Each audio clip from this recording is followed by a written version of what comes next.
안녕하세요. 이번 시간에는 어린이집 재무의 규칙에 대해서 알아보도록 하겠습니다. 이번 시간에 알아볼 내용은 어린이집 재무의 규칙 중 세출 계정 이해와 계정 처리 시 유의사항에 대해서 알아보도록 하겠습니다. 자, 첫 번째 인건비입니다. 자, 인건비에서 첫 번째는 원장급여가 있습니다. 정의를 보시면 원장 인건비 중 기본급 등이라고 되어 있습니다. 이때 정부 인건비 지원시설과 미지원시설로 해서 구분이 되는데, 인건비 지원시설은 해당 연도 국공립 호봉표에 의해서 지급 기준에 따라서 집행한다고 되어 있습니다. 자, 미지원시설 같은 경우는 예산에 편성된 범위 내에서 지급한다고 되어 있습니다. 이어서 원장급여는 우리가 원장에게 지급되는 상여금 및 제수당을 원장수당이라고 합니다. 이때 제수당이라 하면 정기적 또는 수시로 지급되는 각종 제수당을 말씀드리며, 제수당에는 직무수당, 상여금, 시간의 수당, 명절수당, 가족수당 등등이 있습니다.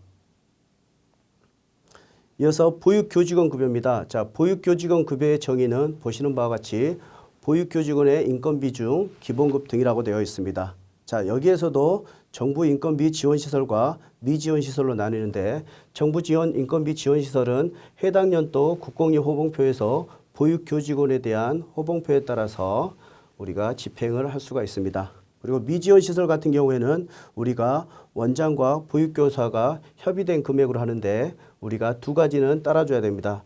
첫 번째는 최저임금 이상을 주셔야 되며, 두 번째는 심히 불리하지 않게 책정을 해야 된다라는 기준을 따라 주셔야 됩니다. 자, 그리고 공공형 어린이집 같은 경우에는 해당 연도 국공립 1호봉 이상의 급여를 측정해야 된다라고 되어 있습니다. 이 부분은 호봉수를 인정하는 개념은 아니고 해마다 해당 연도에 국공립 1호봉 이상의 급여를 책정해서 지급을 해야 된다라고 되어 있습니다.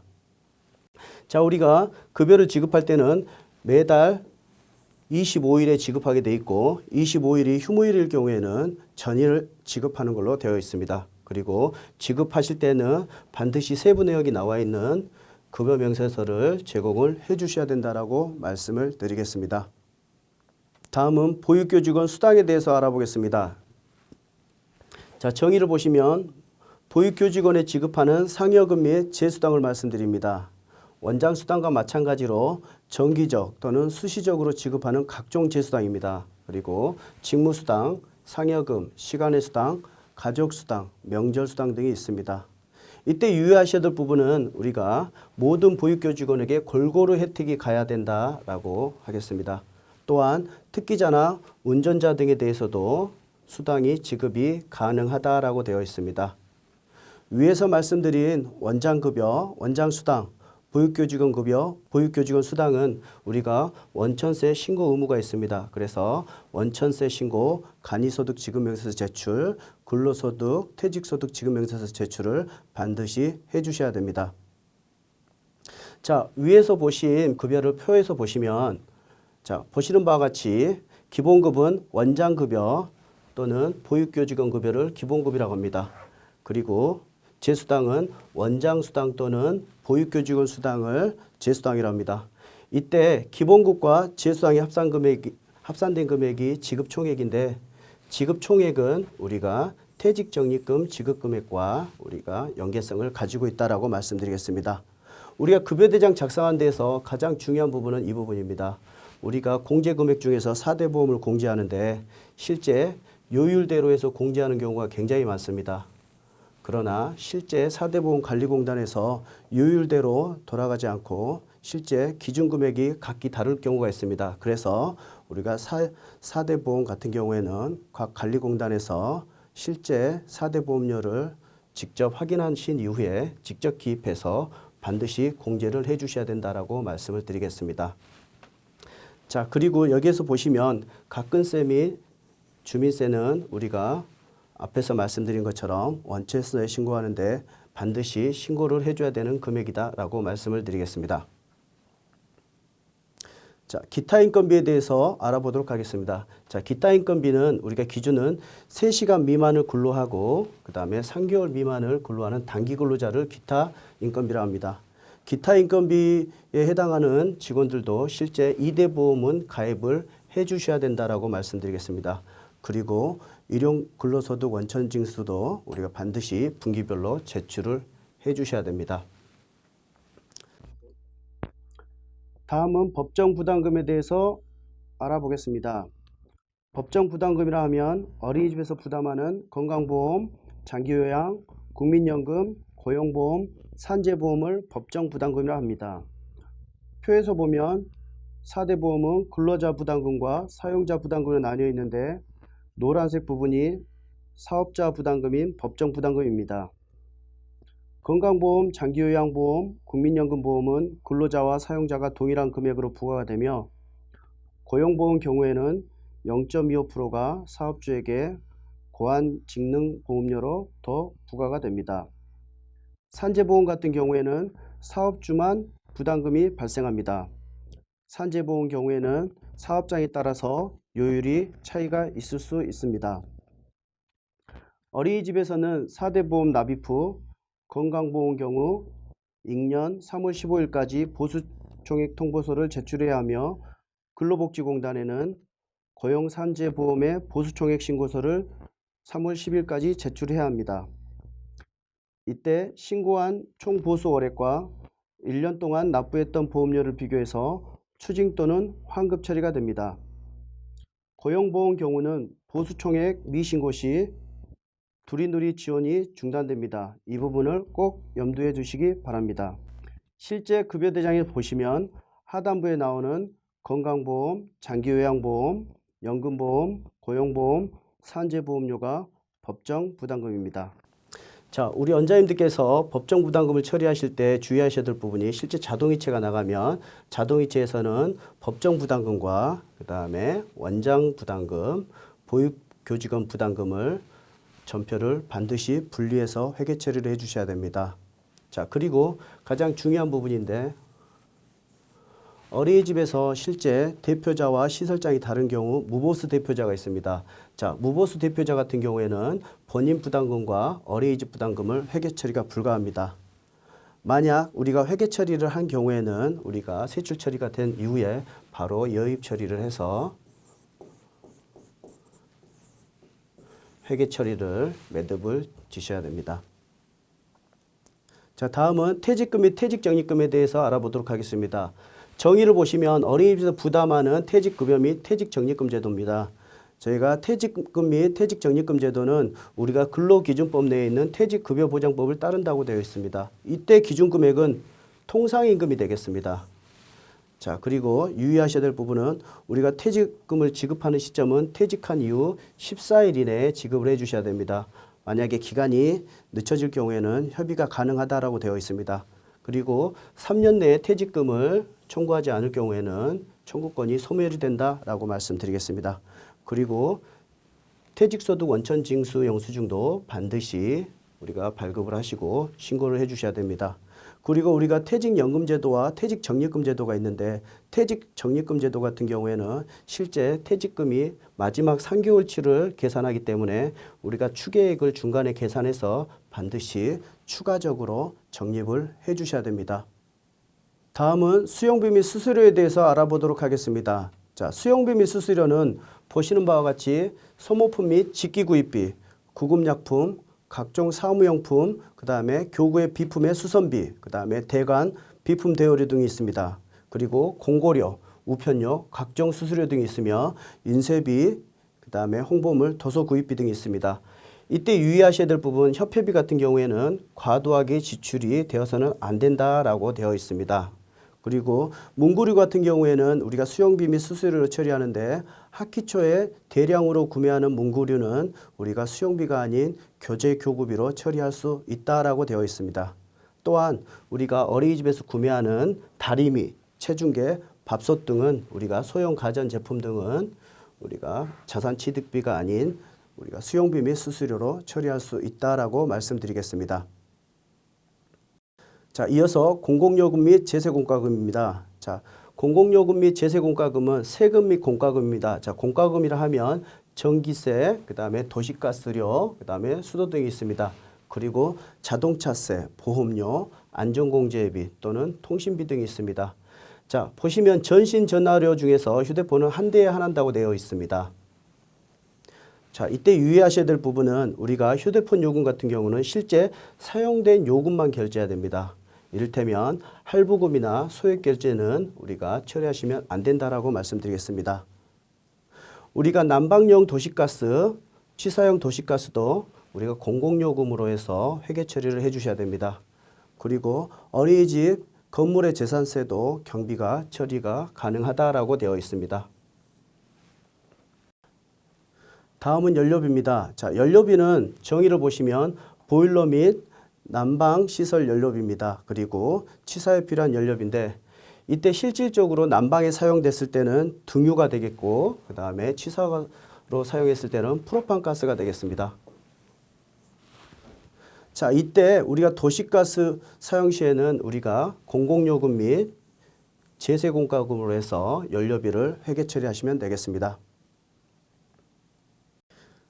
다음은 여비 보겠습니다. 자, 여비는 우리가 보육교직원에 대해서 국내 출장 여비를 말씀드리겠습니다. 실제 실비 개념으로 해서 저희가 처리를 할 수 있으며 어린이집에서 지자체에서 별도로 기준을 정하지 않을 경우에는 공무원 여비 규정을 따른다고 했습니다.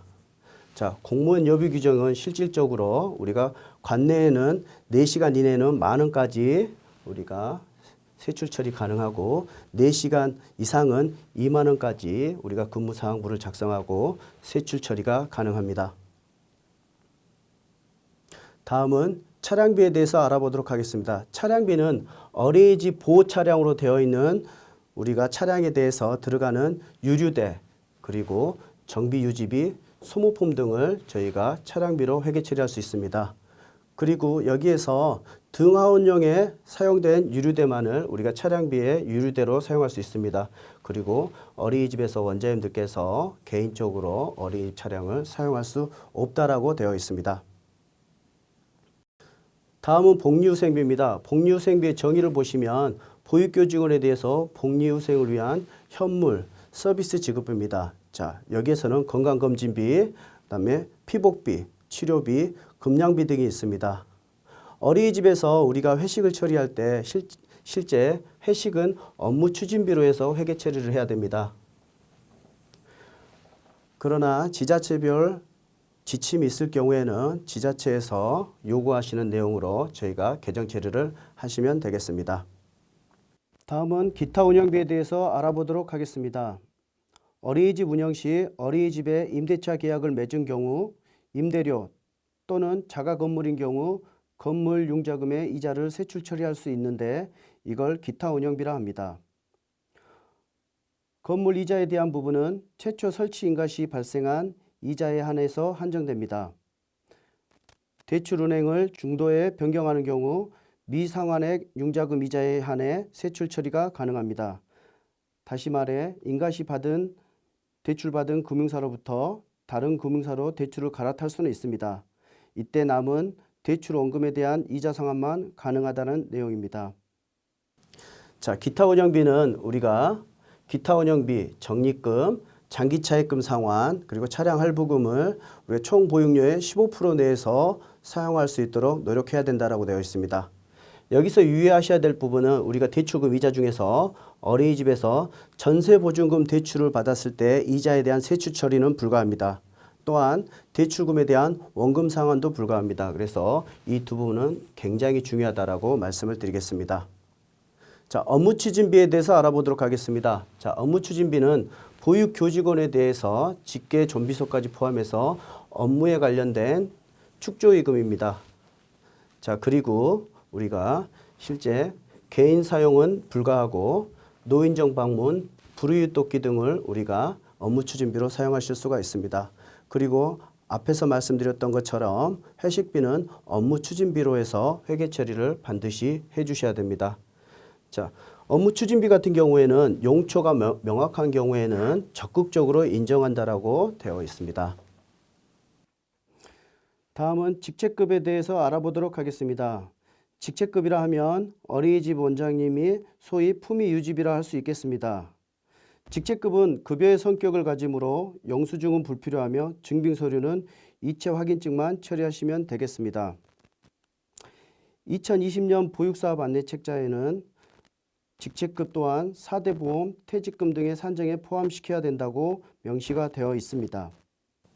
이어서 회의비입니다. 자, 회의비는 어린이집 운영위원회 그리고 부모회의, 그 다음에 교사회의 등에서 사용되는 각종 간식, 소모품, 그 다음에 음료 등을 저희가 회의비라고 합니다. 이때 원장님께서 유의하셔야 될 부분은 회의비를 지출할 때는 목적, 일시, 지출 대상 등을 반드시 기재해서 증빙서류를 보관을 해 주셔야 됩니다. 여기에서 보시면 우리가 업무 추진비, 직책급 회의비는 항목에서는 우리가 업무 추진비로 되어 있는데 우리가 예산에서 우리가 과목 전용하거나 예비비 사용조서 등등에서 우리가 제한을 많이 받습니다. 그래서 예산을 편성할 때는 굉장히 유의해서 편성을 해야 된다라고 말씀드리겠습니다. 다음은 교직원 연구연수비입니다. 자, 어린이집에서 근무하고 있는 교사들에 대해서 자질 향상을 위해서 어린이집에서 부담하는 연구연수비를 말씀드립니다. 자, 보시면 승급 또는 보수교육 시 들어가는 교육비 등등을 말씀드리며 우리가 어린이집에서도 대학 등록금을 처리를 할 수 있습니다. 그러나 여러 가지 조건이 있기 때문에 반드시 지자체와 협의한 이후에 우리가 회계 처리를 해야 된다라고 말씀을 드리겠습니다. 다음은 교재교구비에 대해서 알아보겠습니다. 자, 교재교구 구입비는 우리가 보육기자재 또는 도서 구입비 등을 제작하는 비용을 교재교구 구입비라고 하겠습니다. 자, 교재교구 구입비에 대해서는 우리가 회계 처리 시에 누리과정 교재교구가 있기 때문에 실제 세목을 별도로 관리해서 처리하시면 된다라고 말씀드리겠습니다. 그리고 학기 초에 대량으로 구매하는 문구류는 원래 수용비인데 학기 초에 대량으로 구매하는 문구류는 교재교구비로 해서 우리가 회계 처리가 가능하다라고 말씀을 드리겠습니다.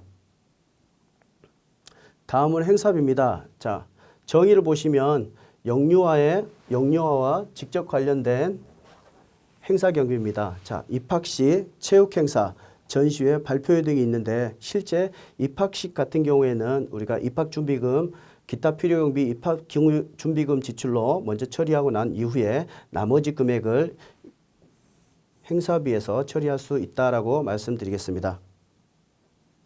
자, 영유아 복리비에 대해서 알아보겠습니다. 과거에는 수용비 및 수수료에서 이 개정 과목이 처리가 되었는데 2019년 현재는 영유아 복리비로 별도 구성되어 있습니다.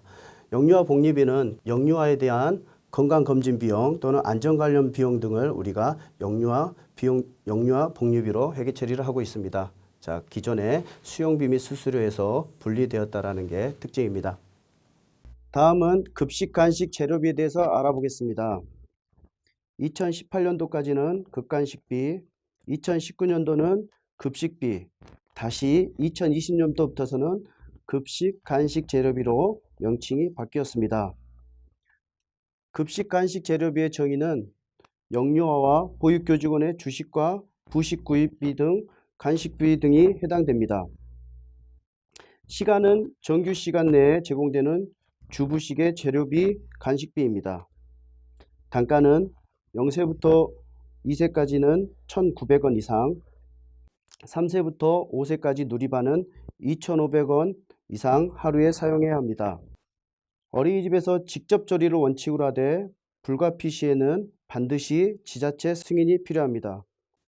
급식 간식 재료비 구입 시 라면, 커피 등 교직원들을 위한 급간식은 복리후생비로 계정 처리를 해야 하며 봉투와 종량제 봉투 등은 수용비 및 수수료로 처리해야 합니다.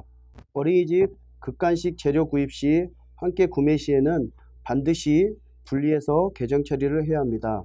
보육교직원의 급식비를 어린이집에서 세입 처리 시에는 수입 계정을 그 밖의 잡수입으로 반드시 처리해야 하며 지자체에서 영아급식비, 저소득층 간식비가 지원이 있을 때는 별도로 추가로 급식 간식 재료비를 세출 처리해야 합니다.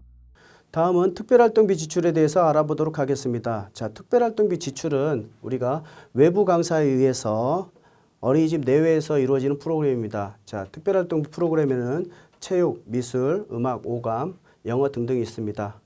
반드시 수납 한도액을 준수해야 되며 특별활동비 수입이 있으면 연계해서 처리를 해 주셔야 됩니다. 그 다음에 특별활동비 지출에 대해서 내역은 특별활동 강사의 인건비, 그 다음에 특별활동에 사용되는 교재교구 구입비, 그 다음에 특별활동비 운영에 소요되는 경비가 있겠습니다.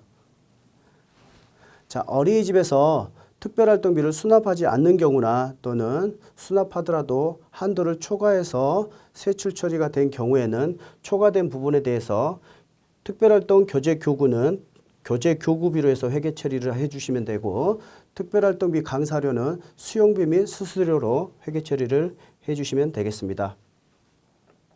다음은 기타 필요경비 지출에 대해서 알아보겠습니다. 입학준비금, 현장학습비 등 지출을 기타 필요경비 지출이라고 하는데, 입학준비금 지출은 상해보험료와 피복료 구입비, 그리고 전자출결, 태그비용 등이 포함되어 있습니다.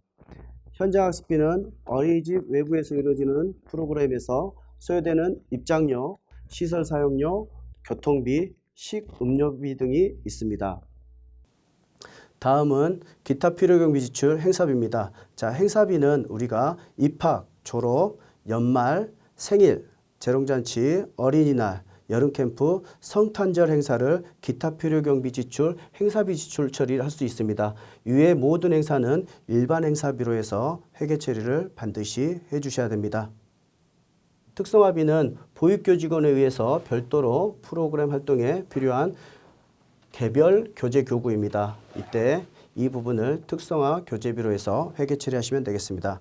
차량 운행비는 보호자의 요청에 의해서 세입 들어온 만큼 차량 운행비로 세출 처리를 하실 수가 있습니다. 자, 인건비 및 유류비, 그 다음에 수리비 등을 차량 운행비 지출로 직접 결제가 가능하지만 실제 인건비 그리고 차량 운행비에서 먼저 집행할 수 있도록 공고하고 있습니다. 조석식비는 보호자의 요청에 의해서 아침 저녁 식비인데 이 부분도 수입이 들어오는 만큼 대비해서 세출 처리를 하시면 되겠습니다. 다음은 적립금입니다. 자, 어린이집에서 시설 개보수나 또는 통학 차량을 구입을 하기 위한 재원을 마련하기 위해서 정기적금 등을 가입할 수가 있습니다. 이때 적립금은 토지, 건물 등에서 자산 증식금 목적은 불가하다라고 되어 있습니다. 그리고 보험 상품으로는 저희가 가입하는 건 불가하다라고 되어 있습니다. 이때 적립금을 적립하실 때는 반드시 지자체장에게 사전 보고를 해 주셔야 됩니다. 우리가 적립계획서, 그 다음에 적립금 현황 등을 지자체에 반드시 사전에 보고는 해 주셔야 됩니다. 그리고 기타 운영비, 적립금, 차입금 상환, 차량 할부금은 총 보육료 15% 내에서 세출 처리를 하셔야 됩니다. 그리고 적립금 적립과 장기차입금 상환을 동시에 하는 것은 원칙적으로 불가하다고 되어 있습니다. 그리고 적립금을 적립하실 때는 반드시 결산서 제출 시에 잔액증명서 첨부해서 지자체에 반드시 보고해 주셔야 된다라고 말씀드리겠습니다. 자, 다음은 단기차입금 상환 보겠습니다. 우리가 단기차입금 상환 같은 경우에는 일시적으로 차입한 차입금인데 이때 원금과 이자를 상환할 수가 있습니다. 자, 그리고 우리가 단기차입금 상환은 실제 단기차입금 수입이 들어온 부분을 연계해서 원금과 이자를 처리할 수 있다라고 말씀드리겠습니다. 자, 차입금 상환 같은 경우는 당해년도 상환을 원칙으로 하고 있습니다. 그러나 지자체에서 승인할 때는 1년은 연장이 가능하다라고 되어 있습니다. 자, 단기 차입금 상환은 우리가 보시면 차입금 한도는 1인에서 50인까지는 700만 원, 51인에서 100인까지는 1000만 원, 101인 이상은 1500만 원에 대한 한도가 있다라고 말씀을 드리겠습니다. 장기 차입금 상환에 대해서 알아보겠습니다. 자, 장기 차입금은 우리가 시설 개보수 등에서 필요할 때 금융기관으로부터 우리가 회계년도를 달리해서 상환 가능한 차입금을 저희가 장기 차입금이라고 하겠습니다. 자, 장기 차입금은 우리가 자산 증식, 신축, 증축에는 불과하다라고 말씀을 드리겠습니다. 자, 그리고 장기 차입금 수입이 있으면 장기 차입금 수익과 연계해서 원금과 이자를 지출 처리가 가능하다라고 되어 있습니다. 자, 그리고 적립금 적립과 동시에 장기차입금을 상환하는 것은 원칙적으로 불가하다라고 되어 있습니다. 자, 이 역시도 기타 운영비 그리고 적립금, 장기차입금 상환, 차량 할부금 합의 총 보육료 수입의 15% 이내에서 집행을 해야 된다라고 말씀드리겠습니다. 자, 어린이집에서 인건비 보조금이나 또는 기타 지원금이 세입 처리가 되었을 때 실제 출납기한이 종료되는 2월 28일 또는 우리가 누리가정지원금 같은 경우에는 1월부터 12월분을 정산을 해서 실제 남는 금액을 반드시 보호자 반환금 등으로 해서 우리가 반환을 해 주셔야 된다라고 합니다. 자, 보호자 반환금은 우리가 어린이집에서 수익자 부담금 수입, 수익자 부담금 수입이라 하면 기타 필요경비 수입과 특별활동비가 있는데 우리가 출납기한이 끝나고 난 이후에 실질적으로 개인별 정산하고 남는 금액은 보호자에게 반드시 반환 처리를 해 주셔야 됩니다. 자, 수납 한도액 같은 경우 위반돼서 우리가 세입 처리가 되었을 때는 실질적으로 우리가 직접 반납을 하는 걸 원칙이고 이때는 수입 반납 결의서를 반드시 작성을 해 주셔야 됩니다. 자, 법인에게 전출금에 대해서 알아보겠습니다. 자, 법인에게 전출금은 실질적으로 정의해 보시면 사회복지법인 등 법인 회계로 전출금입니다. 자, 법인에서 지원한 전입금과 연계해서 처리할 수 있다라고 되어 있습니다. 자, 시설비입니다. 어린이집에서 신축, 증축 또는 부대 경비 그리고 그 밖에 환경 개선을 위해서 개보수라는 것을 우리가 시설비라고 하겠습니다. 실질적으로 우리가 시설 공사를 하고 난 이후에는 공사 관련 회계장부는 회계장부와 증빙서류를 10년 보관하는 걸 원칙이라고 하겠습니다. 다음은 시설장비 유지비입니다. 자, 시설장비 유지비라 하면 간단하게 수선하고 수리하는 것은 수용비 및 수수료에서 회계 처리하고 실질적으로 CCTV나 보일러 등등 우리가 규모가 큰 시설장비 유지비는 시설장비 유지비로 회계 처리를 하시면 되겠습니다. 자, 자산취득비를 보겠습니다. 자, 어린이집의 통학 차량에 대한 구입비 또는 할부금 그리고 의자 및 책상, 사무용품 기기 등을 우리가 자산취득비로 잡겠습니다.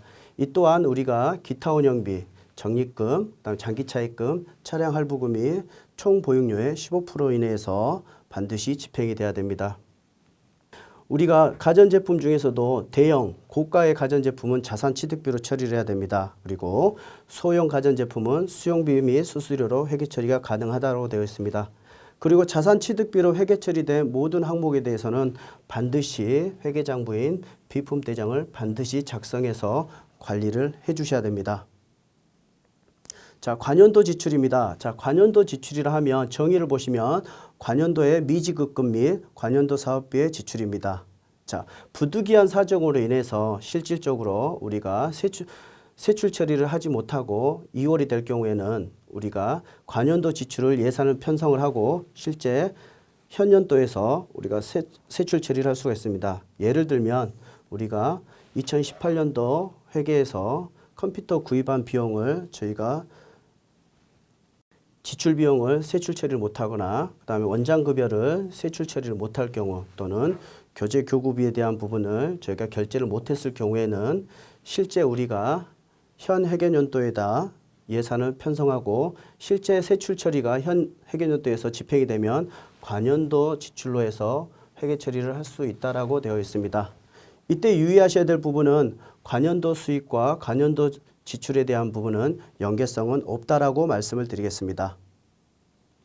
자, 잡지출에 대해서 알아보겠습니다. 자, 정의를 보시면 보상금, 사례금, 소송 경비 등 원단위 금액, 절사 금액 등이 있습니다. 자, 그리고 여기에서 오류로 인해서 우리가 세입이 되는 경우에는 기타 잡수입 처리하고 실제 이 부분을 반납 처리했을 때도 잡지출로 해서 처리할 수 있다라고 말씀드리겠습니다. 자, 마지막으로 예비비에 대해서 알아보겠습니다. 자, 정의를 보시면 예측할 수 없는 불가피한 지출에 대한 소요입니다. 우리가 총 예산의 2%까지 편성을 할 수가 있습니다. 자, 그리고 예비비는 업무추진비 항으로는 사용이 불가합니다. 자, 업무추진비라 하면 목에서 업무추진비, 직책급, 회의비 등이 있습니다. 저희가 과목 전용 사유 발생할 때도 우리가 이 부분을 대체적으로 사용할 수 있습니다. 자, 예시로 보시면 실제 우리가 예산에 없는 금액에 대해서 우리가 구입을 해야 될 경우에 실제 전자칠판은 자산취득비인데 자산취득비에 대해서 예산이 없을 경우에는 실제 이 계정 과목을 예비비로 처리하고 보시는 바와 같이 예비비 사용조서를 저희가 작성을 해서 구비하시면 되겠습니다. 지금까지 어린이집 재무회계 규칙 중 세액 계정 이해와 계정 처리 시 유의사항에 대해서 알아보았습니다.